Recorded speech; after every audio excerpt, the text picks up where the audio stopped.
மக்களே, கருப்பு கவுனி அரிசியில் வச்சு நான் வந்து இட்லிக்கு வந்து மாவு அரைச்சிருந்தேன்.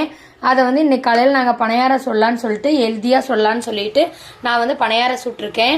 இதுதான் ஃபஸ்ட் டைம் ட்ரை பண்ணுறேன். வெயிட் லாஸ்க்கு ரொம்பவே யூஸ்ஃபுல்லாக இருக்கும்.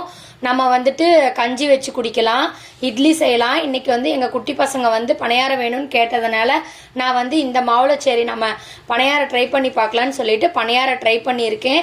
ஆனால் வந்து சூப்பராகவே வந்திருக்கு. நம்ம பணியாரம் சுடும்போதே நல்லா வாசமாக இருக்குது. இதுக்கு வந்து சைட் டிஷ் வந்து நான் வந்து தேங்காய் சட்னி தான் அரைச்சிருக்கேன். நீங்கள் கருப்பு கவுனி அரிசி வச்சு இப்படி இட்லி பணியாரம் ஏதாவது செஞ்சுருக்கீங்களான்னு கமெண்ட் பண்ணுங்கள். பணியாரம் ஊற்றினேன், பணியாரமும் நல்லா சாஃப்டாக இருக்குது.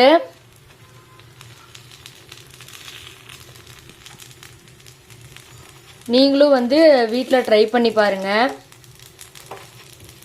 கருப்பு கவுனி அரிசி வந்து ரொம்ப காஸ்ட்லி. இப்போல்லாம் வந்து இதை கஞ்சி வச்சு குடிக்கிறாங்க. நாங்கள் எங்கள் வீட்டில் வந்து சரி நம்ம இந்த அரிசி வச்சு நம்ம வேறு ஏதாவது டிஃப்ரெண்ட்டாக பண்ணணுங்கிறதுக்காக நான் வந்து இட்லி செய்யலான்ட்டு அரைச்சி வச்சுருந்தேன்.